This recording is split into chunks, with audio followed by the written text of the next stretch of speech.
bagong James Santos' channel.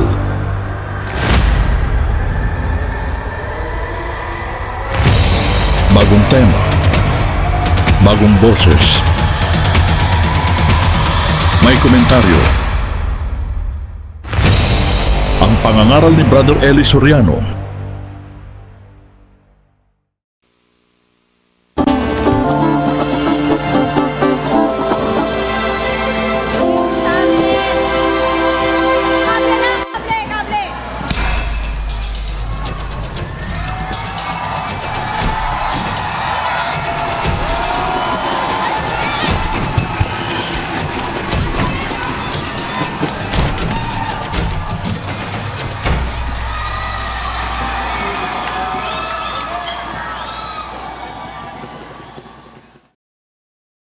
Ang mapapanood ninyo ay ang pangangaral ni Brother Eli Soriano. Patutugtugin natin ang buang video nang hindi mawala ang konteksto ng kanyang ipinapangaral. At ginagawa natin ito sa pamamagitan ng fair use.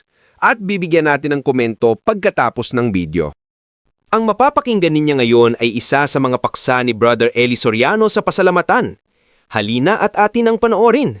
For our information, at sa mga kababayan natin nakikinig, hindi si kapatid na Eli may turo niyan. Tama. Hindi si kapatid na Eli. Sino may turo niyan? Kapatid na Rodel. Si kapatid na Perez. Si kapatid na Perez. Oo. Panahon pa ni kapatid na Perez, yan ang turo niya, na yung at dyan ay 1,000 taong kapatid na Rodel. Na yun naman ang pinaniniwalaan mo ngayon. At pinaninindigan niya dahil yun ang pinangangatwiran niya, kapatid na Sani. Oo, tinanggap niya yon. Oo. Pero, hindi yan ang turo ni kapatid na Eli. May turo si kapatid na Eli, hindi yan sa Oo. talata na yan, sa 5:28 hanggang 29 ng 1. At di mo na nadinig yon dahil tiwalag ka na rito. Nang ituro yan sa kapatiran ng kapatid na Eli Soriano. Oo. Wala na siya rito, kapatid Wala na ka na Sani. rito noon. Yan yung turo na nadinig mo nung nandito ka pa, nung hindi ka pa natitiwalag, na ngayon ay ginagamit mo. Pansinin niyo po kung gaano katuso itong si Willie Santiago. Yung sinasabi mo na yan, ang pagitan 1,000 taon, merong itinuro ang kapatid na Eli nung wala ka na dito, tiwalag ka na. Ito, hindi mo na ito narinig. Ito ngayon ang tutulan mo. Na yung 5:28 hanggang 29, yung at dyan, hindi 1,000 taon yan. Hindi mo na narinig ito Dahil tiwalag ka na Yan ang sama, kapatid na Sani, pagka umalis ka sa katotohanan. Kumbaga, yung pagpapatuloy na sikat ng liwanag, wala ka na. Hindi mo na masasagap yon. Ngayon, eto tutulan mo. Wala ka na nung maituro ito. Yung 5:28 hanggang 29 ng Juan, yung at diyan, hindi 1,000 taon. Bakit? Balikan natin ang 5:28. Ito po ang sabi ng Kristo. Huwag ninyong ipanggilalas ito, sapagkat dumarating ang oras na ang lahat ng nangasalibingan ay makaririnig ng kanyang tinig. Sabi ng Biblia, kapatid na Sani, lahat ng nangasalibingan. Lahat. Lahat na yan. Tandaan natin, pag sinabi ni Kristong lahat nga yun. Di ba? Lahat ng nangasalibingan ay makaririnig ng kanyang tinig. Ano mangyayari? At magsisilabas. Sino yung magsisilabas? Yung lahat ng nasa libingan. Kapatid na Sani, makakarinig yun ng kanyang tinig, yung lahat ng nasa libingan. Magsisilabas. Ang mga nagsigawa ng mabuti ay sa pagkabuhay na mag-uli sa buhay, at ang mga nagsigawa ng masama ay sa pagkabuhay na mag-uli sa paghatol. Sabay yan. Sabay Walang yan. pagitang 1,000 taon dyan. Yan ang hindi mo na narinig. Hindi niya Tutulan naalam mo. yun. Na isang napakahalagang taon, isang araw na napakahalaga sa Diyos, isang araw kung kailan pagbabangunin ni Kristo ang lahat ng mga patay mula sa libingan. Yan ang gusto kong maintindihan ninyo ngayon, mga kapatid. Para magkaroon kayo ng ideya, ay mga kapatid, ito, Basahin natin ang 20, Apokalipsis 20, versikulo 4, kapatid na Daniel, hanggang 6. At nakakita ako ng mga luklukan at may mga nagsisiluklok sa mga ito. Sila'y pinagkalooban ng paghatol. At nakita ko ang mga kaluluwa ng mga pinugutan ng ulo dahil sa patotoo ni Jesus at dahil sa salita ng Diyos. At ang mga hindi sumamba sa hayop o sa kanyang larawan man at hindi tumanggap ng tanda sa kanilang noo at sa kanilang kamay, at sila'y nangabuhay at nagsipagharing kasama ni Kristo sa loob ng 1,000 taon. Ang mga iba sa mga patay ay hindi nangabuhay hanggang sa naganap ang 1,000 taon. Ito ang unang pagkabuhay na maguli. Mapalad at banal ang makalakip sa unang pagkabuhay na maguli. Sa mga ito'y walang kapangyarihan ang ikalawang kamatayan, kundi sila'y magiging mga saserdote ng Diyos at ni Kristo at mga gaharing kasama niya sa loob ng 1,000 taon. Yan. Makinig kayo mga kapatid, no? Mabubuhay yung mga patay, unang mabubuhay maguli. Sabi, yung mga pinatay dahil sa salita ng Diyos, yung hindi sumamba sa hayop, hindi sumamba sa larawan ng hayop, hindi tumanggap ng tanda sa noot kanang kamay, sila'y nangabuhay, nangagharing kasama ni Kristo sa loob ng 1,000 taon. Kailan mag-uumpisa yung 1,000 taon? Pagkabuhay na maguli nung nangamatay kay Kristo. Umpisa yun ng 1,000 taon. Yung ibang patay, hindi mabubuhay hanggang sa maganap yung 1,000 taon. So mga tweet, pagkatapos ng unang pagkabuhay na maguli, bibilang ka sa 1,000 taon, at doon sa katapusan ng 1,000 taon, mabubuhay naman yung iba pang patay. So dalawang pagkabuhay, una at huli. Ang pagitan, 1,000 taon. Tama ba ngayon ang sabi ni Kristo na yung sasampalataya sa Kanya ay Kanyang ibabangon sa huling araw? Tama. Kasi ang huling araw, yung huling 1,000 taon sa kasaysayan ng tao. Merong huling 1,000 taon.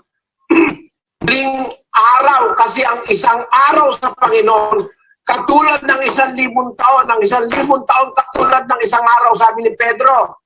Mag-uumpisa yung huling araw o huling 1,000 taon sa pagkabuhay na malinong kay Kristo. At mabubuhay yung hindi kay Kristo sa katapusan ng 1,000 taon. Di mabubuhay lahat sila sa loob ng isang araw. Nakuha mo ang punto ko, kapatid na Daniel. Po, kapatid na Eli, nakapaloob po yung pagkabuhay nilang pareho doon sa isang araw. Kasi po, mag-uumpisa po yung huling araw na yon doon sa pasimula ng 1,000 taon. At matatapos naman din po yun doon po sa katapusan ng 1,000 taon.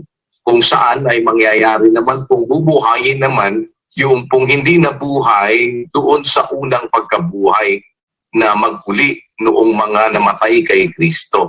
At yun po ay nakapaloob doon sa isang araw, na yung isang araw po na yon, sabi nga po ni Pedro, katulad ng 1,000 taon. Kaya po yung isang araw na yon pala ay 1,000 taon ang pinag-uusapang nakapaloob doon po sa huling araw na yon, na isang buo. So yung labas po na yung huling araw ay pinapapalooban po ng 1,000 taon. At yun po, magkatulad lang po yun sa Diyos o sa Panginoon, kapatid na Eli. Ang ganda-ganda nun, kapatid na din, Ganda nun, Opo, kapatid na Eli. Sagot po yun doon sa Siya aking ibabangon sa huling araw, sabi ng Panginoong Hesukristo. Doon sa 6:40-44, tsaka yung iba papunta latang binasa natin. Kasi Brother Rodel, kasi nung araw, sa panahon ng Kapatid Perez, akala namin, ibabangon sa huling araw, abay, pagka bumangon ng patay, huling araw na, tapos na. Yung din ang paniwala ni Manalo.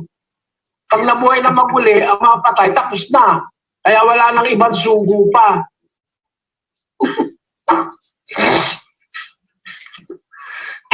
Yan.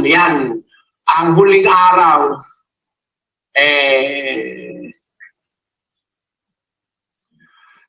alam nyo, napakalaking diskusyon yan sa mga reliyon pagka nabuhay ng mga patay, huling araw na.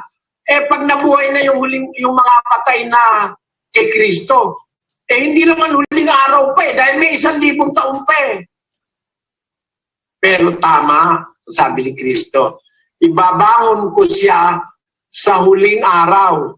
Mula sa pag-uumpisa ng isang huling araw na yon, pababangon na yung nauna, yung mga namatay kay Kristo, unang mabubuhay yon. Yun ang umpisa ng huling araw o ng 1,000 taon. Na pagkatapos na 1,000 taon, mabubuhay naman yung mga hindi nakasama sa una. Ngayon, eto mga kapatid, ewan ko kung naintindihan ako ni Sis Luz, yung huling araw na yun. Naintindihan mo, Sis Luz? Yun nga po, Brother Eli, iniisip ko nga po, yung sinasabi nyo, kung tama po yung pagkakuha ko, na yung lahat na yun, yung first resurrection. Teka mo na, hindi mo pa pala nakukuha. Teka mo na, wag muna ikaw, baka magulo. Yan ang gawa mo, panggulo Pag hindi mo nakukuha ikaw ngayon, kapatid na, ikaw nga kapatid na Josel, ano ang pagkakuha mo? Opo, Brother Eli. Hindi na ni kapatid na Daniel pero may alinlangan pa si Jesus Biyaan mo muna yung alinlangan niya, masyahan muna siya. Ano po na ako nga din. Yun pong 1,000 taon, nakapaloob yan sa isang araw na sinasabi kung saan nga po bubuhayin yung mga patay, lalo na po itong mga kay Kristo. Inclusive po pareho yon. Bago po yung 1,000 taon, yung mga kay Kristo na nabuhay mga Kristiyano. Sa dulo po ng 1,000 taon, may pagkabuhay din po doon yung mga sumampalataya, yung mga magiging dapat din. Pero itong huling 1,000 taon na ito, siya po ngayon ang nakapaloob doon sa tinatawag ng huling araw. Kaya ganun po siya, pasok po siya, kapatid Nelly. Wala naman kasing difference po sa Diyos Yung 1,000 years and one day, it's just the same. Kaya itong huling 1,000 taon, siya rin isang na tinutukoy na huling araw. Dahil pwede naman po nakapaloob yun. Katunayan, mangyayari nga po yun Yung mga maghaharing kasama ni Kristo sa umpisa ng 1,000 taon, bubuhayin na po yun. So, start na po yun. Sa dulo naman, Huling araw. Opo. Pagkabuhay na nila, start na ng huling araw. Pag natapos na yung 1,000 taon, mabubuhay naman yung iba. Yun naman ang katapusan ng huling araw. O di parehong nasa huling araw yon yung pagkabuhay. Sakto po. O ano ngayon, ang duda mo, Sis Luz? Wala po, Brother Eli, yun din po yun. Yun din po, ang nakuha ko nga, na ang huling araw pala, dahil nga yung 1,000 years, yun yung papatak na huling araw, yung unang pagkabuhay sa umpisa ng 1,000 taon. Tapos, yung huling pagkabuhay sa huli naman o sa katapusan naman ng 1,000 taon. Kaya iniisip ko yung sinasabi nyo na nakapaloob lahat doon, lahat ng mga patay mabubuhay na, kasi nga yung first resurrection at saka yung second resurrection, nakapaloob pala doon sa isang huling araw na yon na 1,000 years. Kasi dati po, hindi gano'n ang pagkakaintindi ko rin. Ang intindi ko noon, pagkatapos na nung 1,000 taon, parang hiwalay. Kumbaga malayo ang pagitan doon sa pangalawang resurrection. Ganon po, Brad Eli. Hindi nga po. Nakapaloob lang siya doon kasi yung mabubuhay na mag-uli sa una, sa umpisa, pag nabuhay sila, yun ang start. Para wag kang maguluhan, wag mo munang pansinin yung huling pagkabuhay. Pagkat ang sabi ni Kristo, yung mga namatay sa kanyang mga lingkod na sumampalataya sa kanya, ibabangon ko sa huling araw.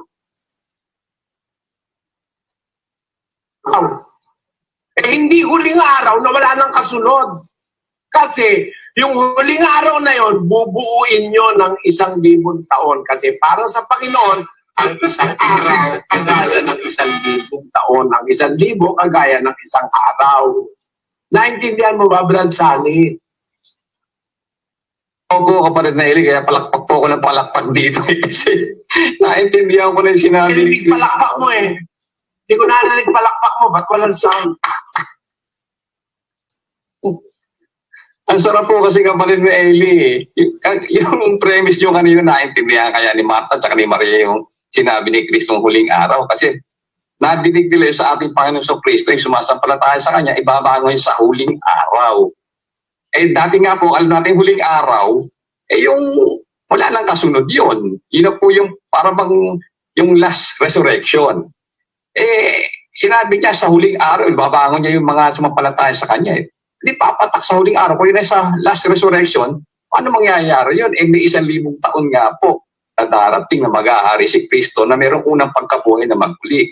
Ngayon po na-resolve na maliwanag kapatid na Eli na yung sinasabing huling araw, meron palang umpisa ng huling araw. At yun nga pong huling araw na yon,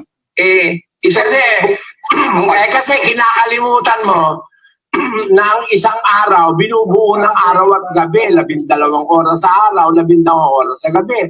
24 hours yun. Siyempre, in 24 hours, may umpisa at may katapusan para makabuo ka ng isang araw. Akala natin, yung isang araw, nakatapusan ng lahat. Doon niya ibabangon yung kanyang mga lingkod sa huling araw. Di mawawala na ng bahagi ang 1,000 taon. Kung huling araw na yun, wala nang kasunod. Yung pala, pakahulugan ni Pedro, yung 1,000 taon, pareho lang yun ng isang araw. At ang isang araw, pareho 1,000 taon. Kaya sabi ni Kristo, ibabangon ko yung mga lingkod ko sa huling araw. Ibig sabihin, pag nag-umpisa na yung huling araw o 1,000 taon, doon magaganap yung pagbabangon ng mga unang mababangon. At yung unang mababangon na yun, maghaharing kasama ni Kristo sa isang araw o sa 1,000 taon. No? Nakuha mo na, kapatid na Sally. Opo, maliwanag na po yung kapatid na Eli. Na yun talagang isang araw na yun po yung 1,000 taon nga po sa Diyos. Kaya nga po, hindi naman dapat mainip sa Diyos eh. Hindi naman siya sakop ng limitasyon ng tao. So maliwanag na po.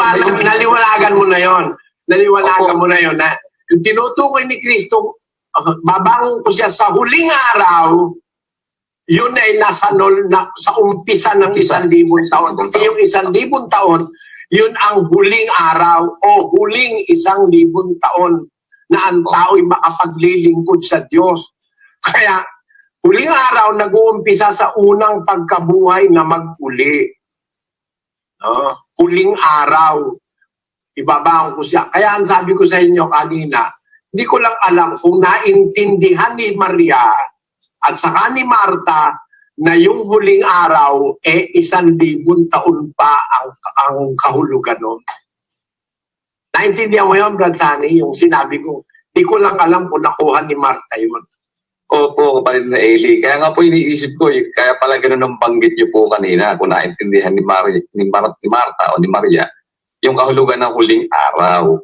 Kasi nga po ngayon, naintindihan natin na yung huling araw na yon, yun nga po yung huling 1,000 taon, na merong umpisa, na ang umpisa po nun, yung unang pagkabuhay na magpuli.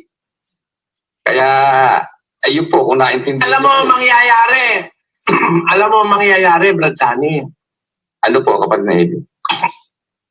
Sa pagkabuhay na maguli sa una, mabubuhay si Marta. Mabubuhay si Lazaro. Mabubuhay si Maria. No? Opo. Kasama silang maghahari sa 1,000 taon. Kung hindi naintindihan ni Marta, sasabihin niya, yun pala ang gustong sabihin ng Panginoon na ibabangon niya sa huling araw. Umpisa ng huling araw, mabubuhay na kami. at maghahari kaming kasama niya sa 1,000 taon. O sa huling araw. May huling araw eh. Pag sinabi kasing huling araw, wala nang kasunod. No? Wala nang kasunod na araw. Eh kung ang kabuuan ng huling araw na yun eh 1,000 taon, wala nang kasunod na 1,000 taon. Pagkatapos ng 1,000 taon, mabubuhay na yung huling patay, eh meron pang natitirang kaunting panahon para kay Satanas. Eh hindi na 1 araw yon. Oras na lang yun. Konti na lang eh. Gets mo, kapatid? Gets mo, kapatid na Danny? Amen po, apaw po ng Panginoon. Salamat po sa Diyos. Na-resolve po ito, kapatid na Eli. Yun nga pong sa 1:40 ng Juan, sinabi ng Panginoon, sa huling araw ipubuhayin. Pero napag-aralan na natin ng mga nakalipas po, kapatid na Eli. Eh, dalawang pagkabuhay na maguli. Paano nga ito kako? Eh, sabi ko nga po, ituturo din yan. At ngayon nga po yung araw na yun. Na yung pala, eh hindi naman na walang kayo-ayawaga pag naituro nyo na po. Dahil, eh yung palang 1,000 taon, pasok yung 1 araw doon. Eh, yun ang unang resurrection. Yun, sa makatwid, pag nag-umpisa yung unang araw, papasok doon yung unang pagkabuhay na maguli po, kapatid na Eli. Kaya walang kontra, walang ano po sa Biblia dahil si Juan din po pala ang nagsulat doon eh nung ebanghelyo kay Juan na kung saan binanggit ng Panginoon na bubuhay niya sa huling araw. Ang nasa isip ko po dati, huling araw, ay doon na yun sa ikalawang pagkabuhay. Eh, ilingkod yun eh. Yun po ang isang malaking question ngayon. Pero habang tinuturo nyo po ngayon, salamat sa Diyos, nagliliwanag ng napakaliwanag po kayo na yung palang 1,000 taon, may umpisa yun eh. At doon na nag-uumpisa ang 1 araw na yon o 1,000 taon na tinatawag ding 1 araw na doon naman mabubuhay yung mga lingkod ng Diyos na namatay kay Kristo, maghahari sa loob ng 1,000 taon. Kaya yun po ang aming naintindihan. Na-resolve po yung problema namin din. Naisip ko, na dati paano yun parang magkakontra. Yung po pala'y walang kontra, walang hiwaga. Salamat po sa Diyos. Masarap na maintindihan po namin ang bagay na ito. Salamat po sa Diyos. Naintindihan. Ikaw, Tata F, naintindihan mo ba yan, Tata F? Opo, awa ng Diyos. Kasi po sa hindi naman ganun eh.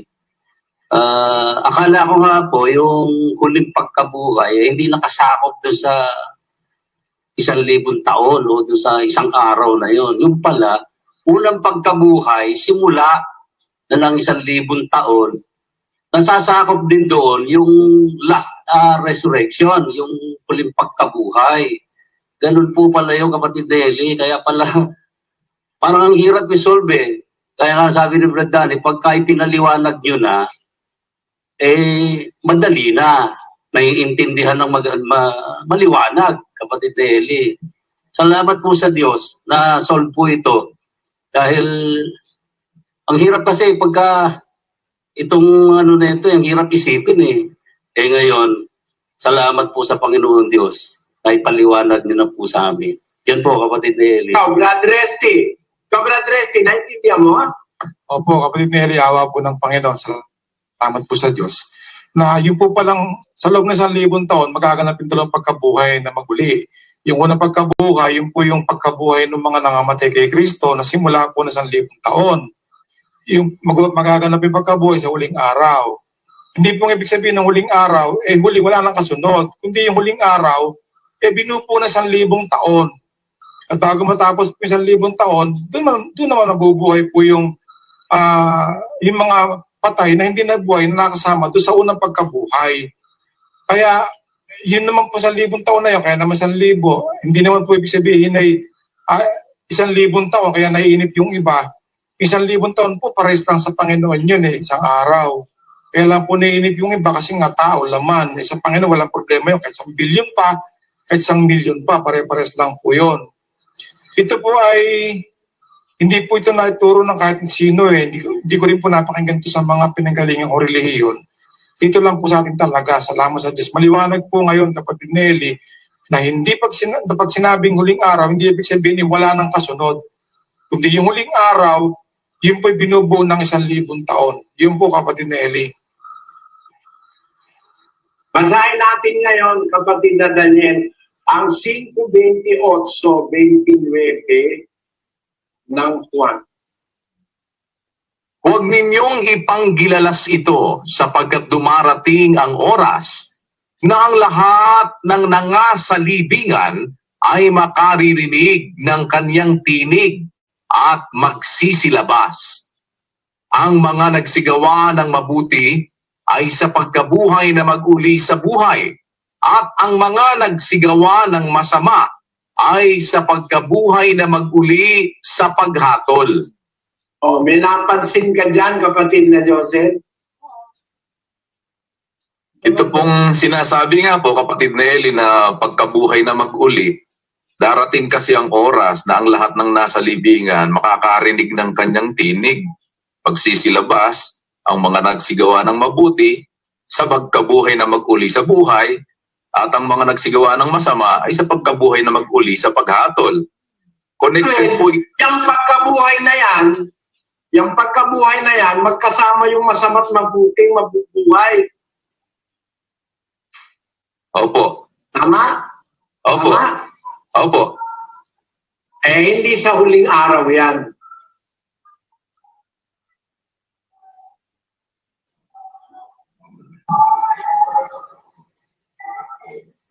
Wala kang itatanong? Bakit po hindi sa huling araw ito, Brad Eli? Oh, basahin mo yung 28. Ikaw na bumasa para mapansin mo. Opo. Huwag ninyong ipanggilalas ito sapagkat dumarating ang oras na ang lahat ng nangasalibingan ay makaririnig ng kanyang tinig at magsisilabas. Oras na lang pala yan eh.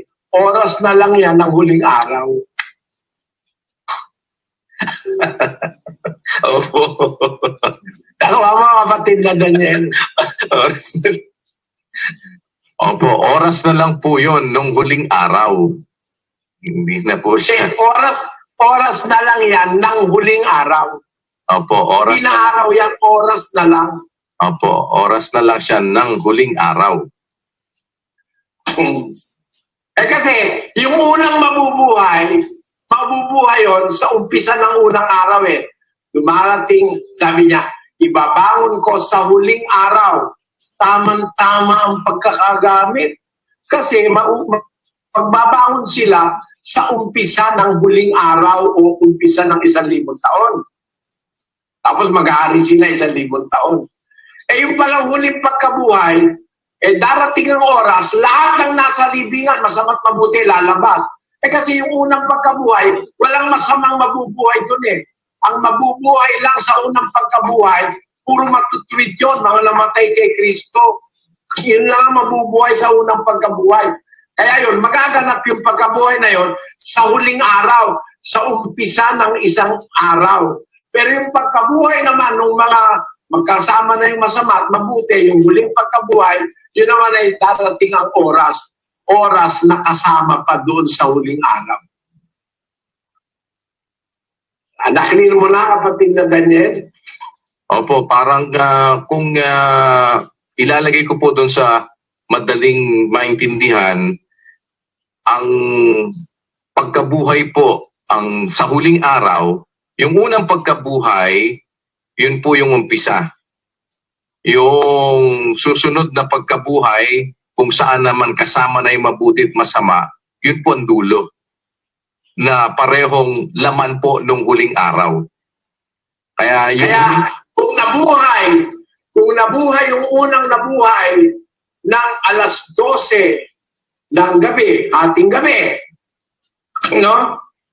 Mabubuhay naman yung huling mabubuhay 11:59 o 12:00 ng susunod na ating gabi. Di ba gano'n, kapatid na Daniel, ano? opo, parang unat dulo po.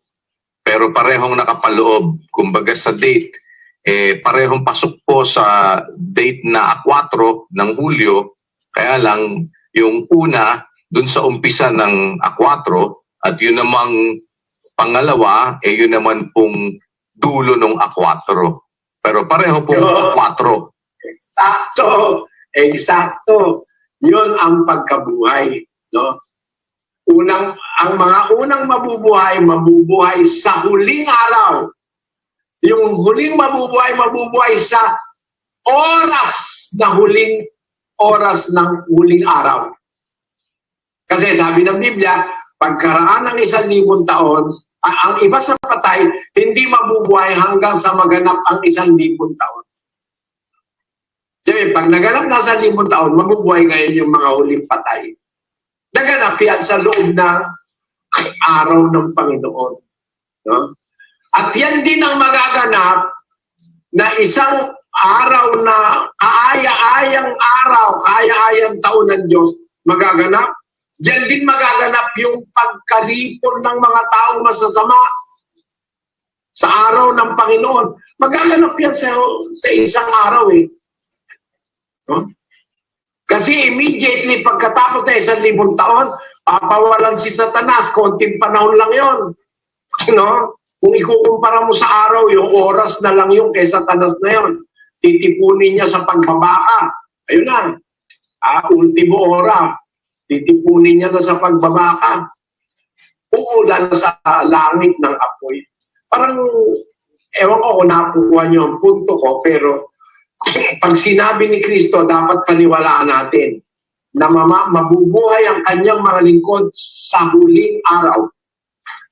Huling araw, pero hindi huling-huli talaga na, kundi meron pang magaganap na 1,000 taon. At yung 1,000 taon na yon, katumbas ng isang buong araw. No? Ano ba yung ating paksa, kapatid na Daniel? Pakiulit.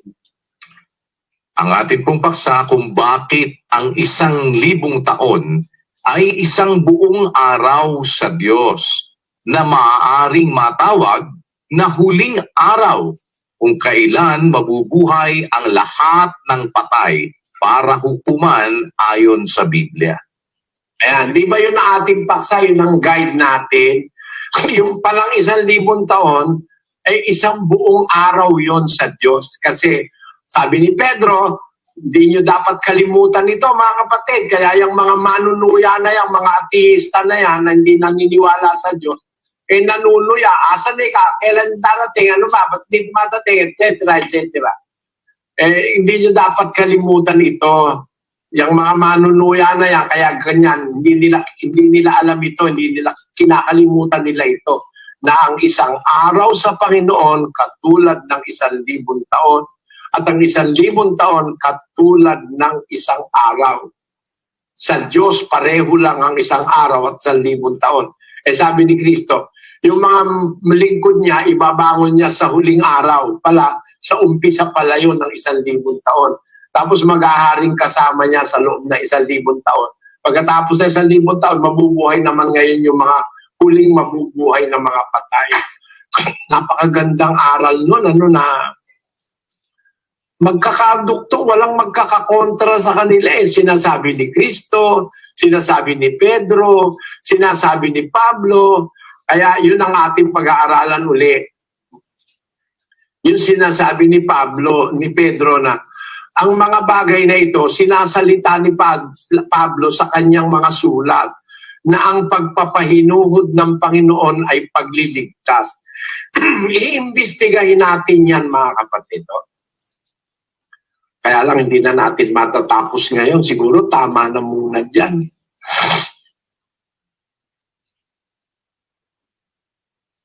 Alas 11 na pala dyan sa Pilipinas, kapatid na Josel. Pero meron ka namang napulot nitong araw na ito. Napakaganda po nito, kapatid na Eli. Talagang ma-appreciate mo po. Gawa ng Diyos. Pagpapaunawa ng Diyos sa inyo para maitawid sa amin. Yun lang pong nag-solve po yun Yung sinabi nyo kanina, lalo pong gumaang intindihin. Yung sabi nyo nga, si Marta, si Maria, si Lazaro. Kailan ba yun mabubuhay? Di ba ibabangon sa huling araw? Pagka iniisip mo po na yung huling araw na kung kailan sila ibabangon, 24 hours yon na wala nang kasunod, mali Kasi bago po ang 1,000 years, kasama sila talaga eh. Eh, Kristo po sila eh. O paano mas madaling maintindihan ngayon? Yun nga, pumapasok po yung sinasabi nyo. Yung 1,000 taon, pareho lang yan sa isang araw sa Panginoon eh. Kaya siguro para mas madali, sa akin po, mas naintindihan kung ganun ngayon, tinanggal kong isipin na yung isang araw ay 24 hours, comprising of hours and minutes. Hindi. Yung huling araw na yon, comprising of 1,000 years yon. Kaya yung susunod pa doon, pagkatapos nung pagkabuhay na mag-uli sa mga Kristiyano, ano pa rin po yun, sakop pa rin ng isang araw, pero sa dulo na po yun. Mga huling oras na po yun. Oras na lang, hindi na po araw ang tinutukoy, Brad Eli. Napakaganda po. Salamat po sa Diyos. Nakakuha ko po yun sa awa ng Panginoon. Naintindihan mo yon kapatid na naintindihan mo yon kapatid na Ato? Naintindihan mo yan? Opo, kapatid Nelly, ang ganda-ganda po nitong pinag-aaralan po natin ito. Nagliwanag pong bigla yung yung sa 6:40 po ng Juan na ibabangon yung mga lingkod sa huling araw. Klarong-klaro po ngayon, kapatid ni Eli, salamat po sa Panginoon. Yung po palang huling araw, kapatid na Eli, yung po pala rin yung 1,000 taon na magkapasimula doon sa unang pagkabuhay, ang mabubuhay, yung mga lingkod po ng Diyos.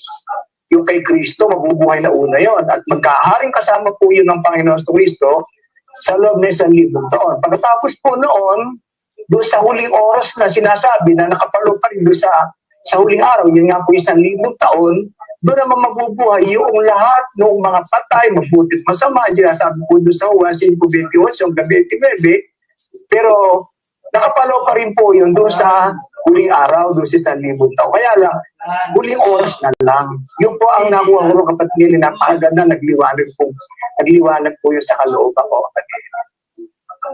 Ikaw, kapatid na Noel, ano ba, may nakama ka ba? Wala? O zero ka? Salamat po sa Diyos, kapatid na Eli, na sa araw po na ito ay naintindihan ko rin po yung sinasabi po ng ating Panginoong Hesukristo na isang araw. Na yung pong isang araw na yon, yun po yung 1,000 taon na ang magiging pagpapasimula po no, yung pagkabuhay po na mag-uli ng mga anak kay Kristo. At yung pong mga nabuhay na yon na kay Kristo, paghaharing kasama niya sa loob ng 1,000 taon, na yun nga po yung isang buong araw, na sa pagtatapos po ng isang buong araw po na yon, yung mga huling oras ng isang buong araw na yon, doon naman din po mangyayari yung pagkabuhay na po ng lahat, kakasama na po yung mga masasama. Ito pong mga bagay na ito, mga kapatid, ay salamat po sa Diyos dahil ito po ay dito lang po natin mauunawaan. Dito ko lang po ito naintindihan, kapatid Nelly, at ngayon lang din po na hindi ko po narinig sa ibang mga pananampalataya. Salamat po sa Diyos. Salamat. Salamat sa Diyos, mga kapatid. Salamat sa Diyos, yun na lang ating masasabi. Yung ma-reconcile sa isip mo, magkaroon ka ng kapayapaan, mawala yung duda mo, wala yung pag-aalinlangan mo sa salita ng Diyos, ma-resolve yung para bang sa iba, wala nang pang-resolve. Kasi sabi ko, darating ang oras. Aba, hindi araw, oras na. Ibig sabihin, matatapos na yung... Walang contradiction eh. Darating ang oras, lahat ng nasa libingan, oras na yung sinasabi, hindi na araw eh. Pero yung pagkabuhay na una, bubuhayin ko sila sa huling araw. Kaya pala huling araw eh, meron pang dadaan 24 oras eh. Na 1,000 taon. Di ba napakagandang reconciliation ng mga salita, no? Mga kapatid, sana naintindihan ninyo ako. Salamat sa Diyos.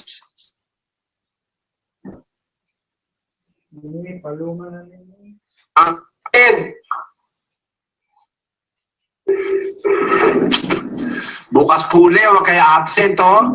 Hindi pa tayo tapos dito sa ating pinag-aaralan. Wala na lang tayong sapat na oras. Kasi natutunan ko po kay San Pablo na lahat ng mga anggulo, maliwanagan, kaya nung ating napag-aralang mga nakaraan na, pati yung hindi inaasahan mo na sasabihin niya, sinasabi niya kasi gusto niya lahat maanggulo maintindihan ng kapatiran. Bukas po, kung lolobin ng Diyos, pagpapatuloy natin itong ating pinag-aaralan at sana maunawaan ninyo kung gaano kahalaga ang pagtitipon ng magkakapatid. Nandito ang pagpapatawad ng Diyos sa ating mga kasalanan sa pagkakatipon. Nandito rin ang pagpapagaling ng Diyos. Nandito rin ang pagdinig ng Diyos sa ating mga panalangin. Basahin natin ang ikalawang kronika, 7:14, kapatid na Daniel. Kung ang aking bayan na tinatawag sa pamamagitan ng aking pangalan ay magpakumbaba at dumalangin at hanapin ang aking mukha at talikuran ng kanilang masamang mga lakad, akin ngang didinggin sa langit at ipatatawad ko ang kanilang kasalanan at pagagalingin ko ang kanilang lupain. Ayan, andyan yan, papatawarin, papagalingin, pakikinggan sa langit ang ating mga daing. Napakahalaga nitong ating pagtitipon. Kahit hindi na tayo nagkakatipon physical, ay makipagkatipon kayo sa espiritu, mga kapatid.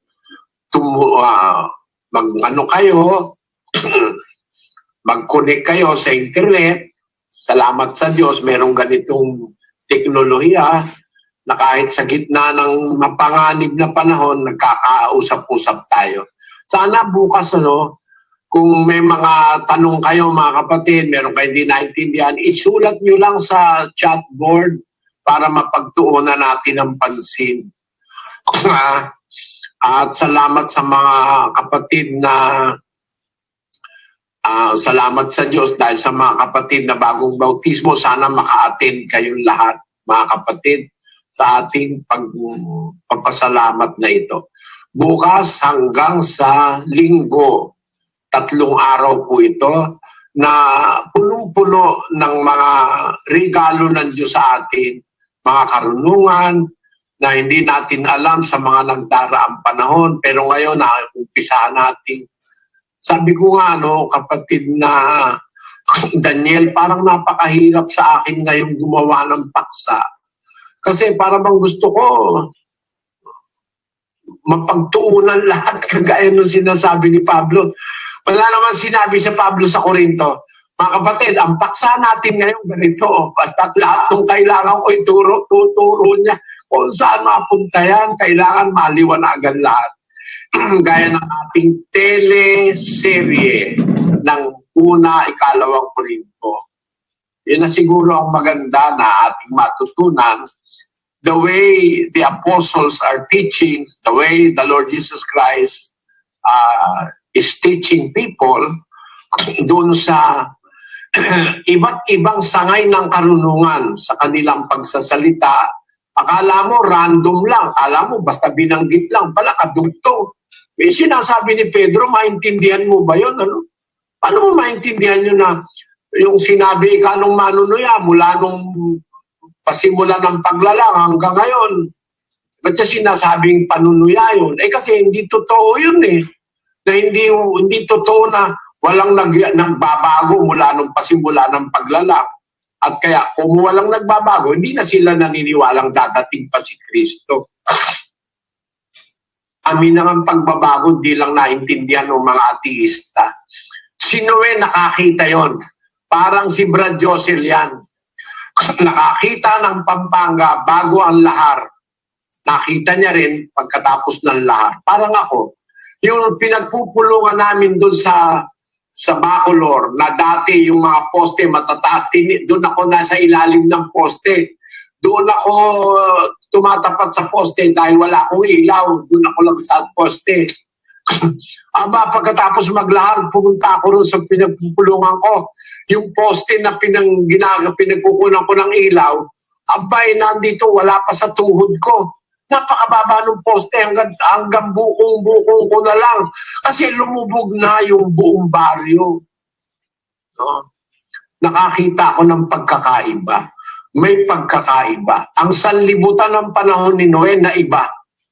Napahamak, sabi ni Pedro. Itong manunuya, ang sasabi, wala naman ron naiiba. Sinungaling itong mga tarantadong ito. Yung mga ateistang ito. Na pati yung pagparito ng Panginoon, pinagdududahan na. Kaya para wag magduda, nagpaliwanag si Pedro. Ang lawak ng pinaliwanag niya. Na yung lupa, mawawasak yan. Hindi na sa tubig, mawawasak na yan sa apoy. Pero meron tayong hinihintay na pangako. Isang bagong langit at isang bagong lupa. Itutuloy po natin itong mga usaping ito. Yung referensya ni Pedro, sinabi na si Pablo rin nagsalita ukol sa pagparito ng Panginoon. Nagsalita rin pala si Pablo. Alamin natin bukas kung bakit pagpapahinuhod ng Diyos yung hindi agad na pumaparito Panginoon Kristo. Alamin natin naman kay Pablo. Kasi ipinasa tayo ni Pedro kay Pablo eh. Huwag niyo kalimutan, 3:15 ng ikalawang Pedro, ipinapasa niya tayo kay Pablo. Sundan natin siya. Ganun ang pag-aaral eh. Parang si Kristo. Sabi ni Kristo, pag nakita niyo na ang kasuklam-suklam na pagkasira na sinabi kay Propeta Daniel, unawain ang bumabasa, punta tayo kay Daniel. Nung pumunta tayo kay Daniel, sabi naman ni Daniel, yung kasuklam-suklam na pagkasira, naunawa ko yan sa pamamagitan ng aklat kay Propeta Jeremias. Bakit tinuro naman si Jeremias? Punta natin si Jeremias para mabuo istorya. No? Ngayon, para mabuo istorya, dapat yung naunawa ni Daniel kay Jeremias at naunawa ni Jeremias dahil kay Kristo, dapat maunawa naman ni Brother Eli ngayon. Para makarating sa inyo. Diba? Kaya huwag kayo absent mga kapatid. Salamat sa Diyos sa pagpapaunawa ng Diyos sa kanyang kalooban sa atin. Malay natin, nag-uumpisa na yung kasi nananalasa na yung kabayong maputla eh. Malay mo. Dapat maunawa natin. Pag naunawa natin, magkakaroon tayo ng kapayapaan. At ang kapayapaan na yan, kapayapaan ng Panginoong Yesus na walang kaparehong kapayapaan. Wala ka nang alam agam-agam, hindi ka na natatakot, hindi ka na nag-aalala, hindi ka na nadidepress, wala ka mang makain. Yung iba, wala kaming kakainin bukas, huwag ka matakot, maganda yon, parang makapag-ayuno ka. Bukas ka lang pala walang kakainin eh. Di ba? Kung halimbawa, sa linggo kang walang makain, maswerte ka pa rin. Bakit? Si Kristo, 40 araw hindi kumain eh. Ikaw, nakakaisang linggo pa lang, nagre-reklamo ka na. Huwag kang magreklamo. Hindi papabayaan ng Diyos ang kanyang lingkod. Kung pinabayaan kanyang magutom, ibig sabihin nun, sa ikabubuti mo yon.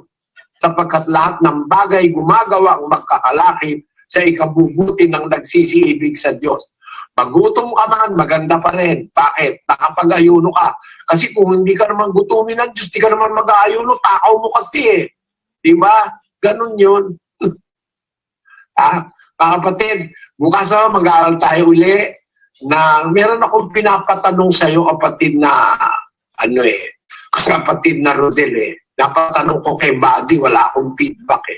Pero kasi kung mabanggit nung araw na ipinapanood ko sa kanya, pinapatanong ko kung natatandaan mo. Mag-usap nga kayo ni Buddy. Mga kapatid, magandang araw sa inyo. Salamat sa Diyos, sa lahat ng dumalo, sa iba't ibang mga dako.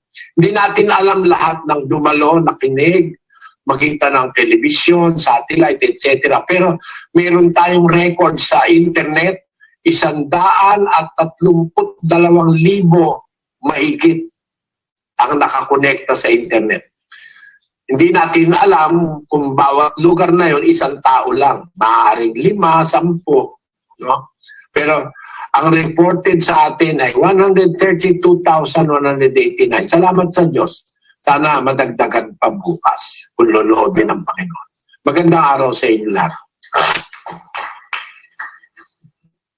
Bibigyan natin ng komento ang napanood nating video. Ito ay malayang komento lamang at hindi upang magmarunong. Magkomento rin kayo para magpalitan tayo ng mga kaalaman sa napanood nating video. At ang aking komento sa aral ni Brother Eli tungkol sa 1,000 taon ay nais i-justify ni Brad Eli ang sinabi ni Marta na si Lazaro ay bubuhayin sa huling araw. At ito ang marahil na narinig ni Marta kay Jesus.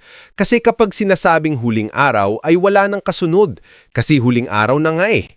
Ang paliwanag ng Brad Eli ay ang 1,000 taon ay gaya ng isang araw sa Panginoon.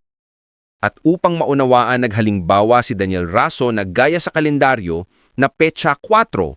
Sa unang oras ng Petsa 4 ay bubuhayin ng mga mabubuti at sa huling oras ng Petsa 4 ay bubuhayin ng mga masasama. Sa ganoong petsa, ito ay alinsunod sa sinasabi na bubuhayin sa huling araw dahil ang isang araw ay gaya ng 1,000 taon. At kung naguguluhan pa rin kayo, hindi ito literal na 24 oras ang sinasabi ni Brad Eli.